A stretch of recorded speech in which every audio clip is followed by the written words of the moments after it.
పోయిన నెల మనం ఏం చెప్పుకున్నామో జ్ఞాపకం లేదు నాకు. నైజం సహజం.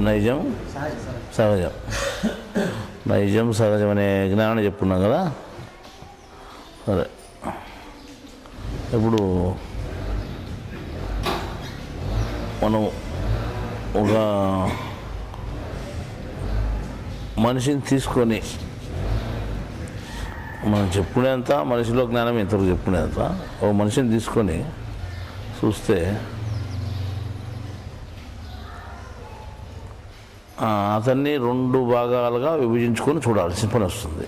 ఎందుకంటే ఒక భాగమేమో పైన తల, అంటే బయట విషయాలన్నింటినీ అది చర్చించుకుంటూ వస్తుంది. ఇంకొకటి శరీరం, తల ఒక ఎత్తు, శరీరం ఒక ఎత్తు, అంటే 2 భాగాలుగా మనం లెక్కేసుకుంటే ఒక ఎత్తు అంటే ఎత్తు అంటే తడికల్లో తక్కడ పెడతాం కదా, ఇదొక ఎత్తు అదొక ఎత్తు అంటాం. అంటే ఇదొక భాగం అదొక భాగం అని. శరీరం అంతా ఒక ఎత్తు అయితే తల మాత్రం ఒక ఎత్తుగా మన శరీరంలో ఉంది అని చెప్పుకోవచ్చు మనం. ఈ శరీరాన్ని తలను ఎందుకు విభజించుకున్నామంటే బయట విషయాలన్నింటినీ తర్వాత సంబంధించిన అంతటినీ చర్చించేది, ఆలోచన చేసేది, అక్కడ ఏం నడుచుకోవాలని చెప్పేదంతా తలే అన్నమాట. కిందిది మాత్రం దానికి అనుగుణంగా నడుచుకునేదానికి శరీరాన్ని అంతా ఉపయోగిస్తుంది. కిందిది అంటే శరీరం అంతా ఉపయోగపడుతుంది. ఈ రకంగా 2 భాగాలుగా లెక్కేసుకుంటే ఈ కొంతమందికి శరీరం దృఢంగా ఉంటుంది, మెరుడు సరిగా తల సరిగా పనిచేయదు. శరీరం బాగా పనిచేస్తుంటుంది, దృఢంగా ఉంటుంది, బలంగా ఉంటుంది, మెరుడు మాత్రం పనిచేయదు, సరిగా పనిచేయదు. కొంతమందికి మెరుడు బాగా పనిచేస్తుంది, శరీరము సరిగా పనిచేయదు, అంటే బలహీనంగా ఉంటుంది అనుకుంటాం. శరీరము బలహీనంగా ఉంటుంది, మెదడు మాత్రం బలంగా ఉంటుంది. అంటే కొంతమందికి శరీరము బలంగా ఉంటుంది, మెదడు బలంగా ఉంటుంది, అన్ని రకాల యోచనలు బాగా చేస్తుంది, ఏ పనైనా కూడా బాగా చేయగలుగుతుంది బలంగా. అంటే శరీరం ఒక ఎత్తు, తలను ఒక ఎత్తుగా చూసుకుంటే శరీరం తక్కువ పనిచేసి మెదడు తల ఎక్కువ పనిచేసేది కొంతమందికి ఉంది, తల తక్కువ చేసి శరీరం ఎక్కువ చేసేది కొంతమందికి ఉంది, కొంతమందికి ఏమో తల బాగా పనిచేస్తుంది, మెదడు బాగా పనిచేస్తుంది. ఈ రకంగా ప్రపంచంలో ఉన్నది. ఈ తల పని చేయకుండా ఒకదాన్ని చెప్తే ఒకటి అర్థం చేసుకొని, ఒకదాన్ని పోల్చుకునేదాన్ని ఇంకోదాన్ని పోల్చుకొని విషయం అర్థం కాకుండా పోయి దానికి సంబంధించిన విషయం మాట్లాడుకోకుండా ఇంకో రకం విషయం మాట్లాడుతూ ఉంటే దాన్ని ఏమంటాం? ఈయన మెదడు పని చేయలేదు, ఈయన బుర్ర పని చేయలేదు అంటాం. శరీరం పని చేయలేదు అంటాం. అప్పుడేమన్నా నేను బుర్ర పని చేయలేదు అంటాం. అప్పుడు ఏం చేస్తాం? పైదాన్ని చూపుతాం. అదే కదా. అట్లా లేకుండా అన్ని రకాలుగా బాగా మాట్లాడుతున్నాడు అనుకోండి, వాడు సరిగ్గా నడచలేకపోతే శరీరం పని చేయలేదు అంటాం. అట్లా మొత్తము అట్లా శరీరాన్ని తలను తీసుకుంటే నువ్వు చెప్తున్నది ఒక విషయం చెప్తున్నావు అనుకో, వాడు చెప్పేది ఇంకో విషయం మాట్లాడాను అనుకో. అట్లా కాదు నేను చెప్పేది ఈ విషయము నువ్వు చెప్పినావు అనుకో, అయినా వాడు అర్థం చేసుకోకుండా అదే మాట్లాడినాడు అనుకో. మూడోతులు కూడా నువ్వు అట్లా కాదు ఇట్లా మేము చెప్పేది ఇది, నువ్వు అట్లెందుకు అర్థం చేసుకోవాలా అని అన్నావు అనుకో.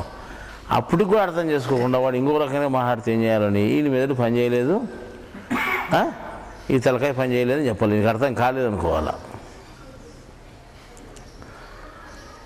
ఈ రకంగా మెదడు పని చేయని వాళ్ళు చాలామంది ఉన్నారు అన్నమాట. అదే శరీరం బాగానే పనిచేస్తుంటుంది కానీ మెదడు పని చేయడం లేదు. అది ఏ విషయంలో ఎక్కువగా ఉంది ప్రపంచంలో అని అంటే జ్ఞాన విషయంలోనే ఆ రకంగా ఎక్కువ పోతుంది. ప్రపంచ విషయాలు మాత్రం బాగానే అర్థమవుతాయి కానీ జ్ఞాన విషయం మాత్రం ఎంతన్నా చెప్పు అర్థం కాదు. ఆ రకంగా ఉండేవాళ్ళు చాలామంది ఉన్నారు. నిన్న ఒక సంఘటన జరిగింది. ఇది జ్ఞానము, ఇది దేవుని జ్ఞానం మేము చెప్తున్నాము. ఇది హిందూ మతము లోని జ్ఞానమే, హిందూ మతానికి సంబంధించిన జ్ఞానమే, సనాతనంగా ఉండే జ్ఞానాన్ని ఎవరు చెప్పని రకంగా మేము చెప్తున్నాము. హిందూ మతంలో ఉండే రహస్యాలని మేము చెప్తున్నాము. హిందూ మతంలో ఉండే సాంప్రదాయాలకు అంతా అర్థం మేము చెబుతున్నాము. అంటే అవతల వాళ్ళకి హిందూ మతం అంటే ఏమో తెలియదు, హిందూ జ్ఞానం అంటే తెలియదు, దాని విషయమే తెలియదు. కానీ పేరు మాత్రం హిందువులని పేరు పెట్టుకున్నారు. హిందూ జ్ఞానం అనేది ఏ జ్ఞానం అనేది కూడా తెలియనటువంటి వాళ్ళు హిందువులుగా ఉండి చెప్పినా కూడా బుర్రకు అర్థం కాలేదు అని అంటే వాళ్ళ బుర్ర పని చేయలేదు అని ఎంతనే చెప్పుకో, వాడు వేరే రకంగా మాట్లాడుతాడు. అప్పుడు ఏమని అర్థం? వాడు బుర్ర పని చేయలేదు అంట. దీన్ని ఏమంటారంటే పెద్దలు పైత్యము అనేవాళ్ళు. అర్థమైందా?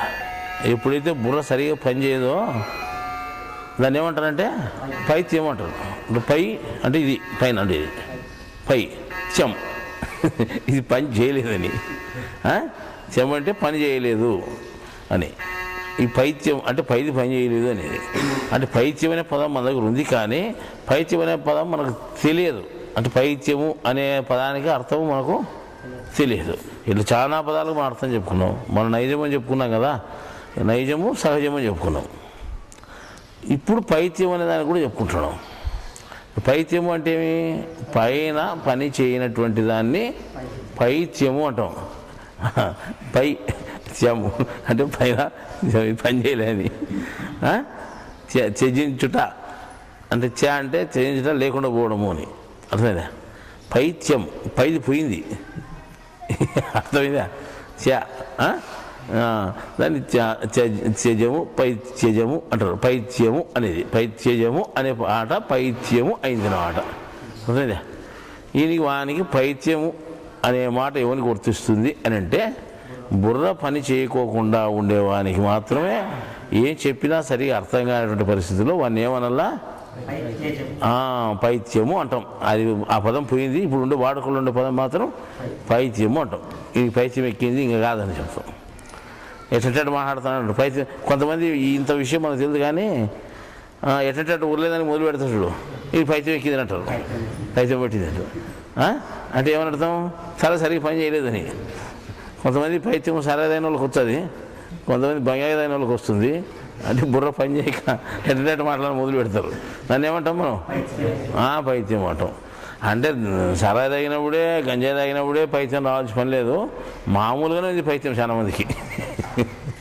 ఇప్పుడు మామూలుగా ఇక్కడ తమిళనాడు లేకపోతే ఎంత చెప్పిన అర్థం కాదే, ఏనాడే ఇది పైతికారి అంటారు, పైతికారి అంటారు. అంటే ఈడేనాడు పైత్యం ఎక్కినడు అంటారు. అంటే ఎందుకు అర్థం కాలేదు దీనికని, చెబితే అర్థం చేసుకోలేడు అన్నప్పుడు ఏమంటారని పైతికారి అంటారని. మనం పైత్యం ఎక్కినోడు అంటాం మనం. అర్థమైందా? ఈ రకంగా పైత్యము అనే పదానికి కొంత అర్థం తెలుసుకునే కదా మనం. ఇంతకుముందు పైత్యం అనేది తెలుసు అందరికీ, ఆ పదం అందరూ విన్నారు. పైత్యం అనే పదం ఎవరన్నా వినలేదా? దానికి ఒరిజినల్ అసలైనటువంటి అర్థం తెలుసునా? తెలీదు. ఇప్పుడు నువ్వు ఎంత చెప్పినా అర్థం కాని పరిస్థితుల్లో ఉండేవాడిని ఏమనాలంటే పైత్యకారి అని తమిళంలో అనాలా, పైత్యం ఎక్కినోడు అని మనం, పైత్యం ఎక్కింది అని తెలుగులో అనాలా. ఈ రకంగా పైత్యం ఎక్కిన వాళ్ళు చాలా మంది ఉన్నారు దేశంలో. ఇది తలకాయ పని చేయనప్పుడు ఉండేటువంటి పరిస్థితిని మనం పైత్యము అంటాం. అంతే కదా? అంటే పైన పని చేయకపోతే ఉండేటువంటి పరిస్థితిని మనము పైత్యం అంటాం. అది తల పని చేయకుండా ఉంటుంది, కింద శరీరం బాగా పనిచేస్తుంటాం. ఒకవేళ శరీరం పని చేయదు, తల బాగా పనిచేస్తుందని చెప్పినాం. తల బాగా పనిచేస్తే వాడు పైత్యం కాదనమాట. శరీరం పని చేయకపోతే ఇంకో రకం అంటాం, దాన్ని శైత్యము అంటాం. అర్థమైందా? శరీరం ఎప్పుడైతే పని చేయకుండా చల్లగా అయిపోయి పని చేయని పరిస్థితుల్లో ఏమవుతుందంటే మనం శైత్యం ఎక్కిందంటాం చూడు. తేలుగుట్టినప్పుడు అప్పుడే తప్పుతుంది, కంట్రోల్ తప్పుతుంది శైత్యం అని. అంటే చెమట పోసినప్పుడు చల్లగా అయిపోయి ఉడుకు లేకుండా పోతే కంట్రోల్ తప్పిపోతుంది అని అప్పుడు శైత్యం అంటారు. అర్థమైందా? మామూలుగా సరిగా ఎప్పుడు లేకపోయినది అప్పుడే కాదు. ఇది పైత్యం అయితే ఇది శైత్యం. పైత్యము శైత్యము రెండు బాగుండే వాళ్ళు కొంతమంది ఉంటారు. పైత్యం బాగుండి శైత్యం బాగలేనివాడు ఉంటాడు, శైత్యం బాగుండి పైత్యం బాగలేనివాడు ఉంటాడు. అంటే రకంగా రకరకాల మనసులు ఉన్నారన్నమాట. కానీ ఇప్పుడు అసలైన సమస్య ఏమిటిది అంటే అది సహజము నైజము సహజం ఎట్లయితే ఉందో ఇది పైత్యము శైత్యం. ఇది అంటే పైత్యం అని దేని అనుకోవాలా, శైత్యం అని దేని అనుకోవాలా అని అంటే ప్రపంచ విషయాల్లో మనము ఎప్పుడైతే వాడు అర్థం చేసుకోకుండా ఉన్నాడో, ఉన్న పద్ధతి ప్రకారం వాస్తవ పద్ధతి ప్రకారం మాట్లాడుకోకుండా వేరు పద్ధతి ప్రకారం వాడు మాట్లాడుతున్నాడో అప్పుడు ఏమనాలో అని పైత్యం ఎక్కినటువంటి వాడు అనాలి మనం. అర్థమైందా? ఇంకా కిందిదంటే అది ఎప్పుడైతే శరీరం కంట్రోల్ తప్పుతుంటుందో అప్పుడు మనం ఏమన్నా దాన్ని శైత్యం అంటాం. అది పెద్ద సమస్య కాదు. ఇప్పుడు ప్రపంచంలో పెద్ద సమస్య ఏమిటిది అంటే పైత్య సమస్య. ఈ పైది ఎప్పుడైతే ఒకరిని కూడా అర్థం చేసుకోలేని పరిస్థితులు వస్తుందో అప్పుడు వానికి పూర్తి పైత్యం ఎక్కిపోయి ఉంటుంది. వాడు నువ్వు చెప్పే విషయం మనకు అవగాహన కాదు. వీళ్ళు మానది వినరు, వీళ్ళు జ్ఞానాన్ని పుస్తకాలు పంచుతున్నారు. వాళ్ళు ఏమంటారంటే ఇది హిందూ మతం కాదు క్రైస్తవ మతము నేను కాదే, హిందూ మతమే, బొట్లు పెట్టుకున్నాము, కృష్ణ బెల్ల మెల్ల ఉంది, బొమ్మ మెల్ల ఉంది, ఇవన్నీ ఉన్నాయి కదా అంటే అదే పని మీరు పెట్టుకుని వచ్చారు అంటాడు. వాడికి అర్థం కాని పరిస్థితుల్లో వాడు ఇష్టం వచ్చినట్టు మాట్లాడని మొదలుపెట్టాడు. సరే అది ఒకటే కాదు, ఎన్ని రకాల ఆధారాలు చూపించినా కూడా కాదనే పరిస్థితుల్లో ఈ మెదడు పని చేయలేదు అని. మేము చెప్పినది క్రైస్తవులకు వ్యతిరేకంగా చెప్పినాము, వాళ్ళు బాధపడాలి, మీరు బాధపడాల్సి పని వచ్చింది అంటే అవంతా ఉన్నీలే అంటాడు. అవంతా ఉన్నీలే అంటే నీకు అర్థం కాలేదు అని. వాడు పట్టే మాట్లాడుతున్నా అంటే ఆ మెరుడు సరిగా నీకు పని చేయలేదు అని. మెరుడు సరిగా పని చేయనప్పుడు ఈయనేమంటావు పైత్యం ఎక్కినటువంటి వాడు అంటావు. అర్థమైందా? శరీరానికి కొన్ని రోగాలు ఉంటాయి అన్నమాట. అంటే ఇది పైన ఉండే రోగం, ఇది దీన్ని శైత్యం అనేది ఒకటి ఉంది కదా. శైత్యం అనేదాన్ని విడదీసుకొని చూస్తే 3 రకాలు ఎప్పుడైతే కంట్రోల్ తప్పుతుందో అప్పుడు దాన్ని శైత్యం అంటాం. 3 రకాలంటే పెద్దలు ఏం చెప్పినారంటే వాతము, పిత్తము, శ్లేష్మము అని 3 రకాలు చెప్పినారు అన్నమాట. పిత్తము అనేది తలకాయకి కాదు, శరీరానికి ఉండేది. కొంతమంది పిత్తం అంటే తలకాయకి అనుకుంటారు. పిత్తం ఎప్పుడైతే అయిందో అప్పుడు ఏమంటారంటే ఈ శరీరంలో అలర్జీ వచ్చి దద్దులు వస్తాయి కొంతమందికి. దాన్ని ఏమంటారంటే శరీరంలో దద్దులు వచ్చి కొంతమంది ఏమంటారు పైత్యం ఏంది అంటారు. తలకాయకి పైత్యం ఏది, శరీరానికి ఎప్పుడు పైత్యం కాదు. బాగా గుర్తుపెట్టుకోండి, పిత్తం అవుతుంది శరీరానికి. శరీరానికి పిత్తం అవుతుంది కానీ పైత్యం కాదు. వాతము, పిత్తము, శ్లేష్మము అని 3 రకాల పద్ధతులు ఉన్నాయి శరీరానికి. అర్థమైందా? ఈ శ్లేష్మము అనేది వచ్చినప్పుడు చెమటలు పట్టిపోయి చల్లగడిపోతుంది ఒళ్ళంతా. వాతం వచ్చినప్పుడు ఏంటంటే ఒళ్ళంతా నొప్పులు వచ్చి బిగిసపోయి నొప్పులమయం అయిపోతుంది. శరీరంలో బాధలు నొప్పులు ఎప్పుడైతే వచ్చినాయో దాన్ని వాతం అంటాం. నొప్పులు రాకుండా శరీరంలో అలర్జీ రూపంతో రోగాలు వస్తాయి కొన్ని. ఆ రోగాలన్నీ పిత్తంతో వచ్చినవి అంటాం. అంటే పిత్తంతో రోగాలు కానీ, వాతం నొప్పులు కానీ, శ్లేష్మం యొక్క చల్లదనం కానీ ఏ రకంగా వచ్చినా లోపల దానికి సంబంధించిన కొన్ని వందల రోగాలు ఉన్నాయి. దీనికి సంబంధించిన కొన్ని వందల రోగాలు ఉన్నాయి. వాతం, పిత్తం, శ్లేష్మానికి సంబంధించినవి 30,000కు పై రోగాలు ఉన్నాయి అన్నమాట. ఒక్కొక్క దానికి 10,000 సంబంధించిన రోగాలు ఉంటాయి శరీరంలో. అర్థమైందా? ఆ రకంగా మన శరీరంలో 30,000 రోగాలకు పైన చెప్పుకోవచ్చు. ఆ విధంగా ఉంటాయి. అంటే ఈ 3 రకాలు అనుకో. ఈ 30,000 రోగాలు దేనికి సంబంధించినవి అంటే కేవలం శైత్యానికి సంబంధించినవి. అర్థమైందా? ఈ 30,000 రోగాలను మనం లెక్కేసుకొని చూస్తే ఈ 3 రకాలుగా విభజించుకొని చూస్తే ఇవన్నీ కేవలము శైత్యానికి సంబంధించినటివే అని చెప్పుకోవచ్చు. ఇంకా పైత్యానికి సంబంధించినవి అంటే ఒకటే మోడల్గా మాట్లాడుతున్నా అంటే లేదు, రకరకాల మోడల్గా మాట్లాడుతుంటారు మనుషులు.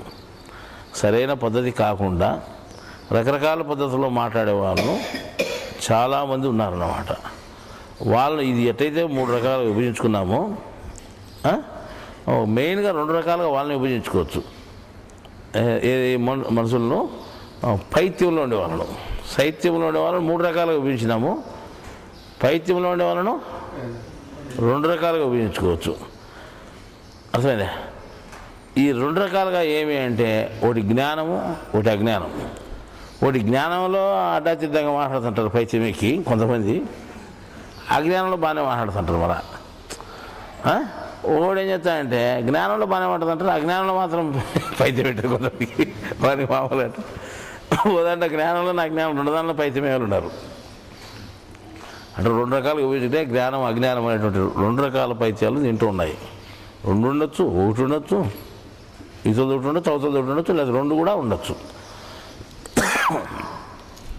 ఈ రకంగా చాలామంది పైత్యంతో బాధపడే వాళ్ళు ఉన్నారు ప్రపంచంలో, చాలామంది శైత్యంతో బాధపడే వాళ్ళు ఉన్నారు. ఎప్పుడైతే సమయస్ఫూర్తి, విచక్షణ జ్ఞానము, ఆలోచన శక్తి ఎప్పుడైతే తక్కువైపోయిందో వాడిని ఏమంటాము అంటే ఆల్రెడీగా పైత్యమే అనాలి మనం. అట్లా పైత్యం ఉన్నవాళ్ళు మన దగ్గర ఎంతమంది ఉన్నారు అంటే టోటల్గా ఉన్నారు లెక్క చేసుకుని టోటల్గా ఉన్నారని చెప్పాల్సిందే కానీ వీడు లేడు వాడు ఉన్నాడని చెప్పేది లేదు. ఒకరికో పైత్యం ఉంది స్వామి మీకు. కాబట్టి ఆ పైత్యాన్ని పోగొట్టుకోవాలంటే ఏం చేయాలా అంటే మెదడును పదులు పెట్టుకొని జ్ఞానపరంగా అజ్ఞానపరంగా రెండు రకాలుగా కూడా మనము మంచి యోచనాపరులమై పైత్యాన్ని దగ్గర రాకుండా చేసుకుంటే పద్ధతి నేర్చుకోవాలి. ఇక నిమ్మకాయ రసం తాగితే పోతుంది అనుకోకూడదు. నిమ్మకాయ రసం తాగితే అది శైత్యం మీద పనిచేస్తుంది కానీ పైత్యం మీద పనిచేయదు. అర్థమైందా? నువ్వు ఇంకో మందు తింటే అది కిందికి పనిచేస్తా, శరీరానికి పనిచేస్తానని లోపల మెదడుకు పనిచేయదు. దీనికి కావాల్సింది ఏమి అంటే ఉత్తమమైన మందు జ్ఞానము. ఉత్తమమైన మందు ఆత్మజ్ఞానమే మందు. దీనికి ఆత్మజ్ఞానాన్ని అసలైన పద్ధతిలో తెలుసుకుంటూ పోతే అది నీ పైత్యానికి మందు అవుతుంది. అప్పుడు కొంతకాలానికి నీ పైత్యం తగ్గిపోతుంది. అవుతుందా? వాళ్ళు శైత్యానికి ఏ మందులైనా వాడవచ్చు. మనం మందులు వాడేటివన్నీ లెక్కేసుకుని టోటల్గా దాని శైత్యానికే. ఇప్పుడు డాక్టర్ ఉన్నారు, డాక్టర్ ఏమిటి వైద్యం చేస్తాడంటే శైత్యానికి చేస్తున్నాడు, శరీరానికి. మెదడుకు లోపల ఉండేట్టు మనసుకు చేయలేదు, బుద్ధికి చేయలేదు, చిత్తానికి చేయలేదు. అసలేదా? ఆలోచనలకు ఎవరు మందులు వేయలేదు. మంచి ఆలోచన రావాలా, చెడ్డ ఆలోచన రావాలని ఎవరు మందులు ఇస్తున్నారా? మంచి ఆలోచనకి వెళ్ళలేదు, చెడ్డ ఆలోచనకు మందులు ఇయ్యరు. అట్లా ఇచ్చేదానికి సాధ్యం కాదు. కానీ డాక్టర్లు ఏ దానికి మందులు ఇస్తున్నారు అంటే శైత్యానికి, అంటే ఇటు వాతానికి కానీ అటు పిత్తానికి కానీ ఇటు శ్లేష్మానికి కానీ మందులు ఇచ్చేవాళ్ళు అన్నమాట. వాతం, పిత్తం, శ్లేష్మం అనేటువంటి ఈ మూడు పదాలు పూర్వం ఆయుర్వేదంలో ఉన్నాయి. పూర్వం డాక్టర్లు తెలుసు, పూర్వం వైద్యులు తెలుసు. కానీ ఇప్పుడు నవీనంగా ఉండే డాక్టర్లకు వాతం ఏందో తెలుసు, పిత్తం ఏందో తెలుసు, శ్లేష్మం ఏందో తెలుసు. అసలు ఈ ఏటో కూడా ఇనలేదు వాళ్ళు. అర్థమైందా? అంటే ఏమి పద్ధతులు కూడా తెలియదు. అంటే ఇవన్నీ పూర్వము ఈ మాటలు ఉండేటి. వాతం, పిత్తం, శ్లేష్మం అని శరీరానికి ఈ మూడు ముఖ్యమైనటివి. ఏది వస్తువులైన రోగాలు వస్తాయి దానివల్ల అనేవాళ్ళు. ఒకటి దగ్గుతున్నాడు అనుకో, ఇది శ్లేష్మము అనేవాళ్ళు. అర్థమైందా? వాడు కొన్ని కాళ్ళ నొప్పులతో అదేంటి చికెన్ గుని రోగం వచ్చిందనుకో, దాన్ని ఏమన్నా వాతము అనేవాళ్ళు. దాన్ని ఈ రకంగా శరీరానికి దద్దులు వచ్చి శరీరం చర్మరోగం వచ్చిందనుకో, దాన్ని ఏమంటామంటే పిత్తము అనేవాళ్ళు. ఈ రకంగా మనం శరీరాన్ని ఒక ఎత్తుగా పోల్చుకొని తలను ఒక ఎత్తుగా పోల్చుకుంటే రెండు భాగాలుగా చేసుకొని చూస్తే ఒకదాన్నేమో పైత్యం అంటాం తలను, ఒకదాన్నేమో శైత్యం అంటాం శరీరానికి. ఈ రెండు రోగాలు అనగా ఈ రెండు ఇవి ఉన్నప్పుడు ఏమవుతుందంటే మనిషి ఉన్నటువంటి స్థితిలో లేకుండా వేరే స్థితిలో ఉంటాడు, సరైన స్థితిలో ఉండడు. రోగం వస్తే వాడు సరైన స్థితిలో లేడు, ఇంక రోగం ఉందని మనం ఎట్లయితే అంటాము శరీరానికి. ఆ రకంగా మెదడు సరిగా పని చేయనప్పుడు వాని పైత్యం అంటాము, వాడు సరైన స్థితిలో లేడు అని చెప్తాం. అంటే ఒక విషయంలో ఉండొచ్చు, ఇంకో విషయంలో లేకుండా పోవచ్చు నువ్వు, కానీ అది పైత్యమే అవుతుంది. ఏ విషయంలో నువ్వు సరిగా లేకుండా పోయినా కానీ దాన్ని ఏమన్నా టోటల్గా పైత్యమే అన్నాను. ఇదంతా కొత్త బోధ ఉంది కదా మీకు. ఆడ ఏం లేదు, పైత్యం శైత్యం ఇవన్నీ దాని ఎట్లా కానీ ఇది కొత్తగానే ఉంటుంది. అంటే ఇప్పుడు దీన్ని మనం కంట్రోల్ చేసుకోవాలా అంటే నాకు ఉందా లేదా నువ్వు చూసుకోవాలి ముందు. ఒక డాక్టర్ దగ్గరికి పోవాలంటే నాకు రోగం ఉందా లేదా చూసుకున్నప్పుడే కదా నువ్వు పోయేది. రోగం ఉందా లేదా చూసుకుంటావు. సరే, రోగము ఆల్రెడీగా నీకు ఉంది అని చెప్తున్నావు. అంటే ఒకవేళ వాతం, పిత్తం, శ్లేష్మం ఇది లేకపోయినా కానీ, అంటే శైత్యం అనేది నీకు లేకుండా పోయినా కానీ పైన పైత్యం అనేది ప్రతి ఒక్కరికి ఉంది. ఇప్పుడు మేము అనుకుంటా అంటే ఒత్తిడి మనం మాట్లాడిచి మన కంట్రోల్ తప్ప మాట్లాడినామనుకుంటా అంటే పైత్యమే. అంటే మాకు కూడా పైత్యం ఉంది. అదే ఒత్తిడి మాట్లాడాల్సింది ఏదైతే ఉందో అది మాట్లాడకుండా వేరేది మాట్లాడతాం, అది పైత్యమే. ఒత్తిడి చేయాల్సిన పని చేయకుండా ఇంకో రకంగా చేస్తాం, అదేమవుతుంది? మెరుదుగా వచ్చింది కదా, దాన్ని పైత్యమే అంటాం. అంటే పైత్యం ఎవరికి లేదు? అంటే వినేవాళ్ళకు ఉంది, చెప్పేవాళ్ళకు ఉంది. అంటే కొన్ని విషయాల్లో మీకు ఎక్కువ ఉంటుంది, కొన్ని విషయాల్లో మాకు తక్కువ ఉంటుంది. కొన్ని విషయాల్లో మాకు ఎక్కువ ఉంటుంది, కొన్ని విషయాల్లో మీకు ఎక్కువ ఉంటుంది. టోటల్గా అందరికీ ఉంది. ఏమిటిది? పైత్యం. ఇప్పుడు దీన్ని పోగొట్టుకోవాలంటే ఏం చేయాలా? దీనికి ఒకటే మందు, అంతేదా? ఒకటే రెమెడీ, అంటే ఒకటే మందు, ఒకటే చికిత్స. ఆ మందు ఏ మందు అయితే దీనికి సరిపోతుంది, అసలైన మందు. శరీరానికి రోగం వస్తే దానికి ఏదైతే సరిపోతుంది మనం కరెక్ట్ చూస్ చేస్తున్నామో ఆ రకంగా దీనికి ఏదైతే మందు అంటే కేవలము ఆత్మజ్ఞానమే దీనికి అసలైన మందు. ఎప్పుడైతే నువ్వు ఆత్మజ్ఞానాన్ని తెలుసుకుంటూ పోతావో, నిన్ను నువ్వు విడితీసుకొని ఆలోచన చేసుకుంటూ పోతావు, నిన్ను గురించి నువ్వు ఆలోచన చేసుకుంటూ పోతే నీ తప్పులు నీకు తెలుస్తాయి. నీ తప్పులు నీకు తెలిసినప్పుడు నాకు పైత్యం ఉంది అనుకుంటావు నువ్వు. అర్థమైందా? అంతవరకు వానిగా వాడు ఆలోచన చేసినప్పుడు వానిగా వాని పైత్యం అని తెలిసినప్పుడు అది నిజమైన పైత్యం అవుతుంది. బయట నుంచి నువ్వు తెలివి తక్కువను నేను తెలివి కూడా అంటాను. నీకు పైత్యం అని చెప్పాడు అనుకో, నీకు తెలివి తక్కువ పాటు మాట్లాడకూడదు అంటే నేను మాట్లాడేది కరెక్ట్ అంటాడు. నువ్వంత చెప్పి ఎంత చెప్పినా అర్థం కాలేదంటే నీకు అర్థం కాలేదు, నాకు అర్థమైంది అంటాడు. ఎంత చెప్పినా మనిషికి వానికి ఆ రోగం ఉందని తెలియదు. మళ్ళీ నీకు వేరేవాడు చెప్తే నాకు ఆ రోగం ఉందని తెలియదు. వానికంటే నేను తెలివైనని వాడు నాకు చెప్పేదేమి అని అనుకుంటాం తప్ప మనలో ఏదో లోటు ఉందని తెలియదు. నీలో లోటు ఉంది అని తెలుసుకోవాలంటే ఏం చేయాలా?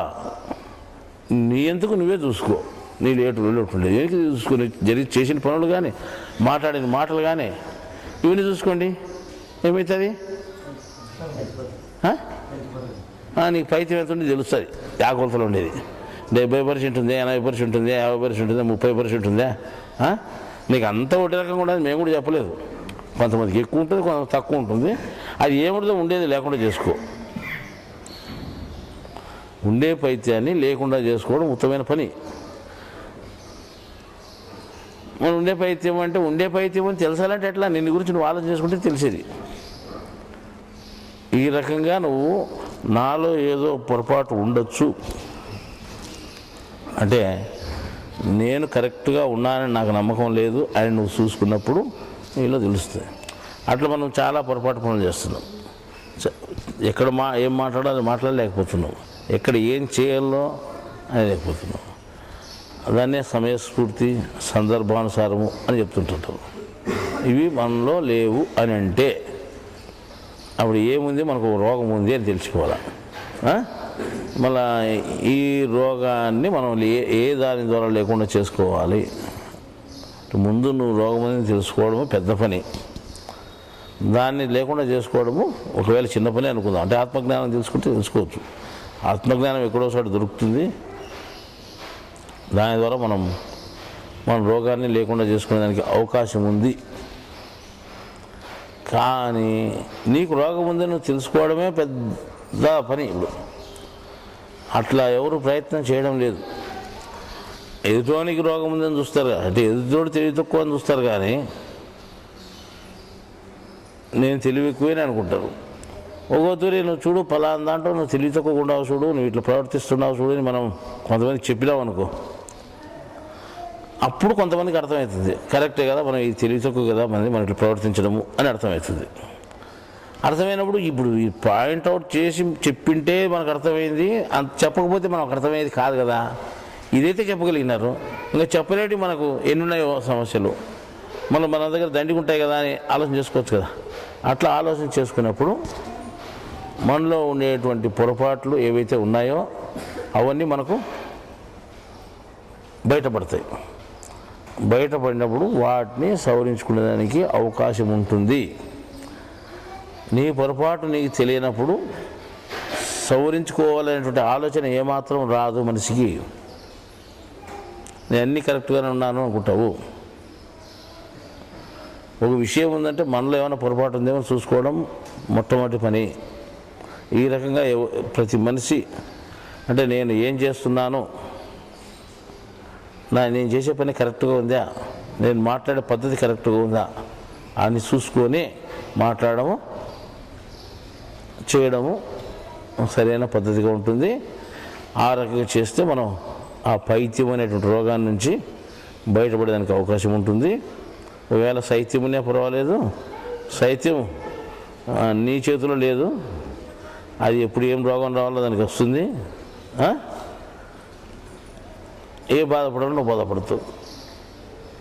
ఇప్పుడు శైత్యాన్ని గురించి, శరీరాన్ని గురించి ఏ బాధపడాలో ఆ బాధ వస్తుంది, ఏ రోగం రావాలో అది వస్తుంది అన్నప్పుడు మీకు ప్రశ్న రావచ్చు ఇక్కడ. ఏమంటే ఈ పైత్యం కూడా అట్లే ఉంటుంది కదా, దేవుడు పెట్టినట్టు కర్మ పెట్టినట్టే. ఎప్పుడు ఏం మాట మాట్లాడాలో, ఎప్పుడు ఏం చేయాలో అదే ఉంటుంది కదా మనకు కూడా. తెలివి తక్కువ ప్రవర్తించేటప్పుడు ఉన్నప్పుడు అట్లే ప్రవర్తిస్తాం కదా, మనం చేసే ప్రయత్నం ఏమిటిది అని కొంతమందికి ప్రశ్న రావచ్చు. అర్థమైందా? ప్రతి కర్మ ప్రకారం జరుగుతుంటుంది. నువ్వు ఏ మాట మాట్లాడినా కర్మ ప్రకారం, ఏ పని చేసినా కర్మ ప్రకారమే, నీకు ఏ రోగం వచ్చినా కర్మ ప్రకారం. ఇటు శైత్యం అటు పైత్యము రెండు కర్మ ప్రకారమే ఉంటాయి. దాంట్లో ఏమాత్రం అనుమానం లేదు. మనం ఇంత చెప్పుకోవాల్సిన పని ఏమొచ్చింది ఇప్పుడు? ఎందుకు పని వచ్చింది ఇంత అని ఇప్పుడు మనం ఇదంతా వాస్తవమే, కర్మ ప్రకారమే ఉంది. ఆ కర్మను నిరోధించే శక్తి, ఆ కర్మను లేకుండా చేసుకునే శక్తి ప్రపంచంలో దేనికి లేదు, ఒకే ఒక ఆత్మజ్ఞానానికి ఉంది. కాబట్టి పైత్యం శైత్యం కదా వదిలి దీని మీద ధ్యాస పెట్టుకోవద్దు నువ్వు. ఇది మంచిది కాదు. కింది దాని మీద ధ్యాస పెట్టుకోవడం మంచిది కాదు. పై దాని మీద ధ్యాస పెట్టుకొని దాన్ని నువ్వు మార్చుకునే శక్తి నీకు ఉంది జ్ఞానం ద్వారా అని తెలుసుకొని, అది జ్ఞానికి మాత్రమే అటువంటి శక్తి ఉందని, అది ఏదైనా ఉంది రికార్డు. నువ్వు ఇట్లా మాట్లాడాలి, ఇట్లే చేయాలని ఉంటే అట్లా మాట్లాడుకోకుండా తప్పించుకోవచ్చు, అట్లా చేయకుండా కూడా తప్పించుకోవచ్చు. ఏ దానివల్ల? ఆ జ్ఞానం వల్ల. దానికి కర్మలు అనేటువంటి దాన్ని కాల్చివేసే శక్తి ఒకే జ్ఞానానికి ఉంది. కాబట్టి ఒక్క జ్ఞానం వల్లే మీకు పైత్యం బాగా అవుతుంది నేను చెప్పడం కూడా జరిగింది. దీంట్లో ఏం అనుమానం లేదు. ప్రశ్న వాస్తవమే, దానికి జవాబు కూడా అంతకంటే వాస్తవం. కాబట్టి ప్రశ్న రావచ్చు, దానికి జవాబు కూడా పక్కనే ఉంది. కాబట్టి ఇది ఏమీ తెలియకుండా, జ్ఞానం తెలియకుండా బ్రతికే మనుషులు వాడు ఎట్లా ఆడించాలో అట్లా ఆడిస్తుంటుంది కర్మ. ఏం పని చేయించాలో ఆ పని చేపిస్తుంటుంది. ఏ మాట ఎప్పుడు మాట్లాడాలో ఆ మాటే మాట్లాడిస్తుంటుంది. వాని తెలివి ఎక్కువ కానీ తెలివి తక్కువ కానీ రెండు ఎంత ఏ పైత్యమైనా కానీ అది కర్మను బట్టి ఉంటుంది. అర్థమైందా? ఇప్పుడు దాన్ని మనం నిరోధించుకోవాలి అంటే ఏం చేయాలి? ఒకే ఒక ఆత్మజ్ఞానం తెలుసుకోగలిగితే నువ్వు దాన్ని కూడా నిరోధించుకోవచ్చు. నువ్వు ఆత్మజ్ఞానం తెలుసుకుంటే మనకు పైత్యం పక్క సైత్యంగా చూసుకుందని అనుకోద్దు, అది మంచిది కాదు. నువ్వు కేవలం ఒకే ఒక పైత్యాన్ని గురించి ఆలోచించి, ఎందుకంటే ఇది నీ జాగా, ఇక్కడ నువ్వు ఉండేది ఇక్కడ, ఇది నీ జాగా కాదు. ముందు నీ ఏరియా శుభ్రం చేసుకో. నువ్వు ఏరియాలోకి ఎందుకు నొక్కుతావు? కసు నొక్కేది ఏమిటో నీ ఏరియాలో నొక్కో, ఇది తింటో. దీని కథ వద్దు, ఇడిచిపెట్టేసి అది ఏమిటో ఇంకోటి చూసుకుంటాడు దాన్ని. దీని కథ ఇడిచిపెట్టి దీని కథ మాత్రం చూసుకో. నువ్వు ఉండే స్థానం ఏమిటిది? ఇక్కడ. కాబట్టి కేవలం తలకుండే పైత్యాన్ని తగ్గించుకునే ఏర్పాటు మాత్రం చేసుకో. శరీరానికి ఉండేదాన్ని వదిలిపెట్టేసి, అది కర్మకు వదిలిపెట్టేసి ఏం జరగాలో జరుగుతుంది. ఆ రకంగా ఉండేప్పుడు అంటే ఇది ప్రాక్టికల్గా మనం అనుభవాన్ని తెచ్చుకోవాలన్నమాట. రోగాలు వచ్చాయనుకోండి, రోగాలే వస్తుంటాయి పోతుంటాయి. ఎప్పుడు తగ్గలేటప్పుడు ఎప్పుడు ఎక్కలు ఎక్కుతాయి. అది ఎప్పుడు మందు తినాలప్పుడు తింటాం. అదే కాదు మందు తింటే కూడా తగ్గితే తగ్గుతుంది, లేకపోతే లేదు. మందులు తింటానే తగ్గుతాయి, రూల్ ఏముంది? లేదు. అనుభవించే కర్మ ఎంత ఉంటే అంత ఉంటుందిలే అని దాన్ని పెద్దగా లెక్కాచారం పెట్టుకోకుండా ప్రపంచం లెవెల్లో మందు వేసుకోవాలంటే వేసుకోవాలి, దాని ప్రకారం వేసుకోవాలి. అంతేగాని నాకు జ్ఞానం వల్ల ఈ కర్మ పోవాలా, ఇప్పుడు నాకు తలకాయ నొప్పి వస్తుంది మందు చేసుకోను నా జ్ఞానంతోనే పోతుంది అనుకుంటే కాళ్ళ నొప్పి పోతుంది అనుకు కడుపు నొప్పి పోతుంది అనుకునే కానీ అది మంచిది కాదు. నీ జ్ఞానం వల్ల లోపల పైత్యానికి సంబంధించిన రోగాన్ని పోగొట్టుకొని శైత్యానికి సంబంధించిన రోగానికి రావద్దు నువ్వు. అర్థమైందా? ఈ రకంగా ఇప్పుడు మీకు అంటే ఇంతసేపు చెప్పినది కొంత అవగాహన వచ్చి ఉంటుంది అనుకుంటా. ఏమి ముఖ్యమైన అవగాహన ఏమిటిది? ఇటు పైత్యము శైత్యము, అది పైత్యం 2 రకాలు ఉంది, శైత్యము 3 రకాలు ఉంది. కానీ మన శ్రద్ధ అంతా శైత్యం మీద ఉండకూడదు, పైత్యం మీద ఉండాలా. అది కేవలం ఒకే ఒక మందుతో పోతుంది. అదే జ్ఞానము, అదే ఆత్మజ్ఞానము అనేటువంటి మందు అని తెలుసుకొని ఇప్పటి నుండి ప్రతి ఒక్కరూ అంటే ఈ పైత్యాన్ని లేకుండా చేసుకోండి. మీ పైత్యం లోపం వలనే అంటే పైత్యం అనే రోగం వలనే చాలా సమస్యలు, అనవసరమైన సమస్యలు అన్నీ ఉత్పన్నమవుతున్నాయి అన్నమాట. అర్థమైందా? ఈ మేము చెప్పినామన్నమాట, ఇంతకుముందే మేము చెప్పిన మీకు సరైన పద్ధతులు లేరు మీరు అని. అంటే పైత్యం ఎక్కిండారు బాగానే. ఒక చోటికి పోయినప్పుడు, నేను పోయినప్పుడు నా వెనక అనుసరించేది మీ పద్ధతి. ఓ రాజకీయ నాయకుడు పోతుంటే ఆయన వెంబడి అందరూ పరిగెత్తుంటారు. చంద్రబాబు నాయుడు ప్రచారం వచ్చినాడు, ప్రచారం వచ్చి వెనకాల పోలీసు వాళ్ళు ఏం చేస్తుంటే వెంటనే పరిగెత్తాడు. నువ్వు పోతాడు ఆయన పేరు టిఫిన్ చేసి వచ్చారని ఉంటారా? మన ఉద్యోగాలు అంటే తీసేస్తారు. అటుంటే మిగతా నాయకులు కూడా వాని వెంట పరిగెత్తే వాళ్ళు పరిగెత్తుంటారు అనమాట. ఎవరు వాని ఎంతమంది వాని వెంట పోవాలో అంతమంది పరిగెత్తానే ఉంటారు. వాడు బో తిన్నప్పుడు వీళ్ళు తింటారు. అసలు ఒకవేళ వాడు బూ తిని మళ్ళీ వెంటనే పోయినా అనుకో, తినే టైం లేకపోతే పరిగెత్తాల్సింది అని పెడతా. అంత శ్రద్ధగా ఆడ పని చేస్తూ ఉంటారు. మేము మా ఇంటి వచ్చినప్పుడు మీరు ఆ పని చేయలేదు అసలు. ఒకడు ఒక పక్క పోతే ఇంకోడు ఒక పక్క పోతే ఇంకోడు ఒక పక్క పోతే ఒకడు హోటల్ లేకపోతే ఒకడు నీళ్ళు తాగని పోతే రకరకాల కంపెనీలో అందరినీ భోజనానికి పంపించినాను. ఒక జీప్కి వచ్చినారు, మీరు పోయి భోజనం చేసి రాపండి మిగతా తలకాయ నొప్పి అని చెప్పి భోజనానికి పంపించి మేము ముందు తినకోకుండా మేము వెనకలు తింటాం లేని ముందు పంపించి హోటల్కి పోయి భోజనం చేసి వచ్చిన తర్వాత మేము పోయినాయి అనమాట. మేము పోయి మేము అప్పుడు హోటల్లో కూర్చొని భోజనం చేసి వస్తా ఇంకా చూసి ఎక్కడ తొందరగా అని చెప్పినాం. అట్లా బండి ఎక్కండి పోవాలని చెప్పినాం. అంటే వాళ్ళు జీప్ దాటి వచ్చి మేము మా బండిలో కూర్చొని స్టార్ట్ చేసుకొని బండి రివర్స్ చేసుకొని వస్తే కూడా వాళ్ళు మా వెంట రాలేదు. ఇంకా ఎక్కడ ఉన్నారు వాళ్ళు. భోజనం చేసి వచ్చిన తర్వాత మేము భోజనం చేసి వచ్చేందుకు టైం ఉంది కదా, మళ్ళీ ముందుగానే మీరు తయారు కావచ్చు కదా. మేము వచ్చి ఒక మలుపు తిరిగి 2వ మలుపు తిరిగి ఊళ్ళోనే 2వ మలుపు తిరిగిన తర్వాత ఎక్కడ రావాలి, యాపక్కకు రావాలని అడుగుతున్నారు ఫోన్ చేసి. మీ సాగు వేడం చదవకపోతే చెప్పారు.